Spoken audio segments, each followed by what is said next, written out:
13 விசாரணைக்கு வருது. அப்போ கிளியர் வேகன்சி இல்லைன்னா அங்கே எலெக்ஷன் நடத்தக்கூடாதுக்கு என்ன சட்டம் இருக்குது அப்படின்னா, எலெக்ஷன் கமிஷனில் அதுக்கு உதாரணம் இருக்குது. டிஆர்எஸ் கேஸில் இது போன்று 2 இடங்களில் வழக்கு நிலுவையில் இருந்தாலும் நாங்கள் தேர்தல் நடத்த மாட்டோம்னு சொல்லி உச்சநீதிமன்றம் வரை சென்று எலெக்ஷன் கமிஷன் அதில் ஜெயிச்சிருக்கு. அது தமிழ்நாட்டிற்கு வேண்டும். பிசி ஜார்ஜ் வழக்குன்னு ஒன்று இருக்குது. அந்த வழக்கில் இதே மாதிரி தான் முகமது ஃபைசல் அப்படின்னு சொல்லி லட்சத்தீவு எம்பி வழக்கிலையும் அவசரமாக விசாரணை நிலுவையில் இருக்கும்போது அங்கே தேர்தல் நடத்தக்கூடாதுங்கிறது உச்சநீதிமன்றத்தினுடைய தீர்ப்பு. எங்கெல்லாம் சட்டம் இல்லையோ அங்கெல்லாம் நீதிமன்ற தீர்ப்புகள் பேசும், வழிகாட்டும். அப்போ உச்சநீதிமன்ற தீர்ப்பின்படி அங்கு தேர்தல் நடத்தக்கூடாதுன்னு ஒரு கம்ப்ளைண்ட் கொடுத்துருக்கோம், ரெப்ரசன்டேஷன் கொடுத்துருக்கோம். Not to notify the election R conducting the election இன் 6 தொகுதிகளில், அந்த சம்மந்தப்பட்ட 6 தொகுதிகள். இதில் விஜயபாஸ்கர், விராலிமலை விஜயபாஸ்கர் கதை ரொம்ப மோசம். எப்படின்னா, முதல்ல 4 பேர் அவசரமாக போய் சேர்ந்தாங்க. இது ஏற்கனவே நம்ம பல முறை பேசிட்டோம். விஜயபாஸ்கர் என்ன பண்ணார்னா, அவரே தன்னை கொறடா அப்படின்னு அவர் கூட்டத்தை கூட்டி அவரே தன்னை கொறடான்னு அறிவித்து ஒரு கடிதம்லாம் கூட கொடுத்தாரு. இது எல்லாமே ஆன்டி பார்ட்டி ஆக்டிவிட்டி. அப்போவே அவருக்கு டிஸ்குவாலிஃபிகேஷன் வந்துடும். அப்போ டிஸ்குவாலிஃபிகேஷன் வந்து தன்னுடைய பதவி போயிடும்னு தெரிஞ்ச உடனே ஓடோடி வந்து மன்னிப்பு கேட்டு அந்த மன்னிப்பு கடிதத்தில் ஏற்றுக்கொண்டு எடப்பாடியாரை ஏற்றுக்கொள்ள வைத்து எடப்பாடியார் ஒரு கடிதம் கொடுத்து இப்போ அந்த ஆன்டி டிஃபெக்ஷன் லாங்கிற அந்த பிடியிலிருந்து அவங்க 2 பேரும் தப்பிச்சாங்க, 2 விஜயபாஸ்கரும். இதில் விஜயபாஸ்கர் என்று சொல்லப்படுகிற விராலிமலை விஜயபாஸ்கர், அவர் ஏற்கனவே ஆரம்பத்துலேருந்தே தவறு. அவர் கொறடா லெட்டர் வேறு கொடுத்தாரு, தானே கொறடான்னு. அப்போ இவ்வளவு பண்ண ஒருவர், ஆன்டி டிஃபெக்ஷன் லா 10 ஷெட்யூலுக்கு எதிராக செயல்பட்ட ஒருவர் தன்னை அந்த சட்டத்தின் பிடியிலேருந்து தப்பிக்கொள்ள ஒரு கடிதத்தை கொடுத்துட்டு அப்போ எல்லார் கண்ணிலையும் மண்ணை தூவி, இந்திய அரசியலமைப்பு சட்டத்திற்கு கண்ணிலையும் மண்ணை தூவிட்டு இன்றைக்கி ஒரு கட்சியில் போய் சேர்ந்தா அவர் மேலேயும் ஆன்டி டிஃபெக்ஷன் லா வரும், இன்னும் வரும். கம்ப்ளைண்ட்டை வாபஸ் வாங்கிட்டதுனால முடியாது, அவர் ஏற்கனவே மன்னிச்சிட்டேன்னு சொன்னதுனால முடியாது. அவருடைய நடவடிக்கை இதுக்கு விஸ்வநாதன் வழக்குன்னு ஒன்று இருக்குது. அவர் ஒரு கட்சியிலேருந்து நீக்கப்பட்டவர் இன்னொரு கட்சியில் போய் சேர்ந்தாலே ஆன்டி டிஃபெக்ஷன் லா வரும்னு சொல்லி தீர்ப்பு இருக்குது. உச்சநீதிமன்றம் அதை ஒத்துக்கொண்டிருக்கு. இந்த சூழ்நிலை இன்னொரு விஜயபாஸ்கர், கரூர் விஜயபாஸ்கர், நீங்கள் காட்சிகளில் பார்த்துருப்பீங்க. அவர் ஏதோ வாஷ்ரூமுக்கு அவசரமாக வேகமாக போகிறாரு. அவரை ஒரு அறை கதவு திறக்குது, திடீர்னு உள்ளே நுழைகிறாரு. அதுக்கப்புறம் ஒரு 20 நிமிஷம் கழித்து ஒரு புகைப்படம் வெளியாகுது. அவர் ரிசைன் பண்ணிட்டாருன்னு சபாநாயகர் முன்னால் நின்று ஒரு ஃபோட்டோ எடுத்துக்கிறாரு. அவர் இப்போ ரிசைன் பண்ணிட்டேன்னு சொல்கிறார். எந்த விதத்தில் இது நியாயம்?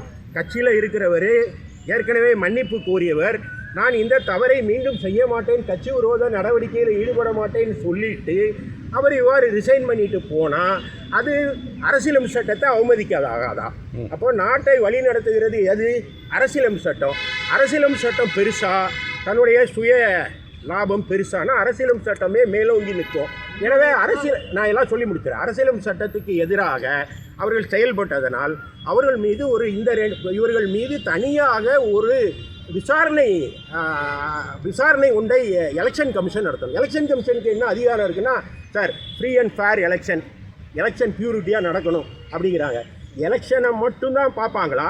எலெக்ஷனுக்கு அப்புறம் தேர்ந்தெடுக்கப்பட்ட அந்த எம்எல்ஏக்கள், ஏன்னா அவங்க தான் நோட்டிஃபை பண்ணுறாங்க இவங்க இப்படி தோணும். அப்போது கவர்மெண்ட் எக்ஸ்செக்கர்னு சொல்லப்படுற இப்போ அங்கே 6 இடத்துல தேர்தல் வந்தால் என்ன ஆகும்? கோடிக்கணக்கான பணம் செலவாகும். அப்போ ஏற்கனவே இப்போ நீங்கள் வெளிநாட்டில் இருந்திருப்பீங்க, இந்த எலெக்ஷனுக்கு ஓட்டு போட வந்திருப்பீங்க. உங்களோட ஒவ்வொருத்தரும் ஓட்டு போடணும், அது உங்கள் ஜனநாயக கடமைன்னு வர வச்சுட்டு ஓட்டு போட வச்சுட்டு அந்த எம்எல்ஏ, அந்த தேர்ந்தெடுக்கப்பட்ட எம்எல்ஏ தனக்கு கட்சியோட பிணக்கம் ஏற்பட்டிருக்கு, அதனால் நான் வேறு கட்சிக்கு போகிறேன்னு சொல்கிறதுனால அந்த வாக்காளரை அவமதிச்சது ஆகாதா? அரசுடைய பணம் வீணாகாதா? அங்கே கான்ஸ்டியூஷனல் பிரேக் டவுன் வராதா?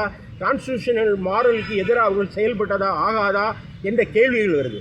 எனவே எலெக்ஷன் கமிஷனை இதில் இன்டர்வென் ஆகணும்னு ஏற்கனவே எங்கள் பொதுச் செயலாளர் எடப்பாடியார் 28ஆம் தேதியே ஒரு மனு கொடுத்துட்டார். நாங்கள் 2 மனுக்களை ஏற்கனவே சென்னை உயர்நீதிமன்றத்தில் தாக்கல் செய்திருக்கோம். இப்போது உரிய சட்டங்கள் இல்லை என்பதற்காக நீதிமன்றம் வேடிக்கை பார்க்கக்கூடாது. அது மனோஜ் நருலா கேஸில் ஏற்கனவே தெளிவாக சொல்லிட்டாங்க. அப்படி இருக்கும்போது காலியானது கிளியர் வேக்கன்சி இல்லை, அங்கே அது சர்ச்சைக்குரிய வகையில், அதாவது ஆர்டிஃபிஷியலாக ஒரு 6 இடத்த காலியாக காமிச்சிருக்காங்க. எனவே அங்கே தேர்தல் நடத்தக்கூடாதுங்கிறது எங்களுடைய முதல் ப்ரேயர். 2வது, இவர்கள் மீது விசாரணை நடத்தணும். இப்போ சபாநாயகர் தவறாக நடந்துக்கிட்டாருங்கிறத தேர்தல் ஆணையம் கேள்வி கேட்க முடியாது, ஆனால் நீதிமன்றம் கேள்வி கேட்கும். கொகிட்டோ வழக்கில் ஏற்கனவே சொல்லியிருக்காங்க, பாலாசாஹேப் கேஸ்லையும் சொல்லிட்டாங்க. அதாவது தேர்தல் சபாநாயகருடைய தீர்ப்பு இறுதியானதல்ல, அது நீதிமன்ற பரிசீலனைக்கு உட்படுன்னு சொல்லியிருக்காங்க. எனவே அரசியலும் சட்டம் பெருசா, இவங்கெல்லாம் பெருசா என்ற கேள்வி தான் இடையில் நிற்குது. தன்னுடைய சுய லாபத்துக்காக கட்சி மாறுகிற இவர்கள் மீது நடவடிக்கை எடுக்கணும்னு ஒன்று.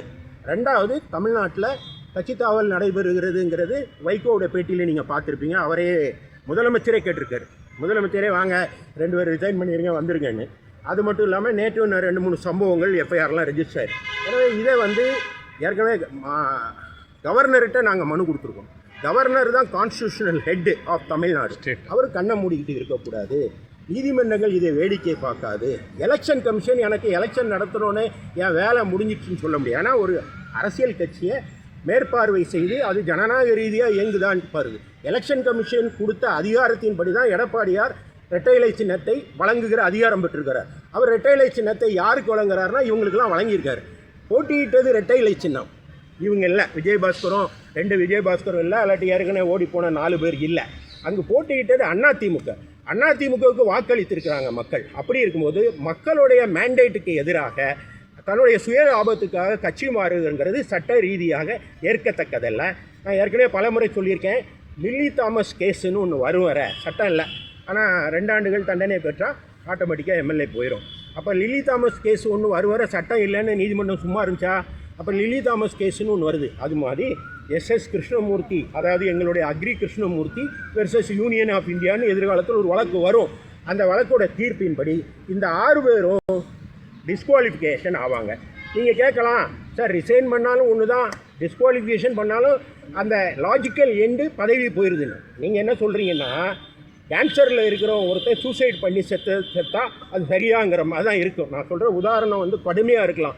ஆனால் இதுவும் முறைப்படி தான் நடக்கணும். அரசியலமைப்பு சட்டம் முறைப்படி தான் நடக்கணும். அரசியலமைப்பு சட்டம் என்ன சொல்லுது? கட்சி தாவனா 10th ஷெட்யூல் படி அவங்க மீது கட்சி தாவல் தடை சட்டப்படி நடவடிக்கை எடுக்க வேண்டும் அப்படின்னு ஒரு ஷெட்யூல் வச்சுருக்காங்க. அதுதான் கான்ஸ்டியூஷன் லா. அதில் தான் 10வது ஷெட்யூல். ஆனால் அந்த இதில் என் மேலே நடவடிக்கை எடுக்க நீ என்ன நடவடிக்கை எடுக்கிறது, நானாக ரிசைன் பண்ணிட்டு போயிடுறேன் அப்படின்னு போனால் அது அரசியலமைப்பு சட்டத்தின் கண்ணில் மண்ணை தூவுகிற செயல். இப்போ நீங்கள் முதல்ல சொன்னீங்க முதலமைச்சர் உங்களோட கட்சியோட சட்டமன்ற உறுப்பினர்கள் மேலே புகாரா, இல்லைன்னா தமிழக வெற்றி கழகம் மேலே புகாரா? இது யார் தவறு செய்தார்களோ அவர் மீதான புகார். இதில் 2 விஷயம் சொல்கிறேன். ஒன்று, அந்த 6 பேர் ரிசைன் பண்ணாங்க. ரிசைன் பண்ண விதம் தவறு. இன்னொன்று, அதை என்கரேஜ் பண்ணுற விஜயோடைய அரசின் தவறு. ஏன்னா அவர் அந்த ஆஃபீஸ்க்கு போனார். அவரே ஏற்கனவே உங்களுக்கு ஹரீஷ் ராவத் வழக்கு நீங்கள் கேள்விப்பட்டிருப்பீங்க. ஹரீஷ் ராவத் வழக்கு என்ன நடந்துகிட்டு இருக்கு? அதாவது ஒரு சட்டமன்ற கட்சியோடைய உறுப்பினர்களை விலை பேசுவதற்காக வீடியோவில் அவர் பேசினார். ஹரீஷ் ராவத் கேஸ் நீங்கள் கேள்விப்பட்டிருப்பீங்க. அது இன்னும் இருக்குது. அவருடைய குரல் மாதிரிகளை நீதிமன்றம் கேட்டிருக்கு. அதனால் அவ்வளோ ஈஸியாக யாரும் தப்பிக்க முடியாது. குற்றச்சாட்டு விஜய் மீது. சபாநாயகர் மீது என்ன குற்றச்சாட்டு சார்? சபாநாயகருடைய நடவடிக்கை கேள்விக்குரியது. அது நீதிமன்றத்தில் போவோம். பொதுவாக நீதிமன்றத்துக்கு போகிறதுக்கு முன்னாடி சபாநாயகர் மீதும் அவருக்கே ஒரு நோட்டீஸ் கொடுக்கணும், எலெக்ஷன் கமிஷனுக்கு ஒரு நோட்டீஸ் கொடுக்கணும், அது மாதிரி தேர்தல் ஆணையத்துக்கு ஒரு நோட்டீஸ் கொடுக்கணுங்கிறது சட்ட நடைமுறை. எனவே நான் சட்ட நடைமுறைப்படி இதை கம்ப்ளைண்ட் கொடுத்தேன்.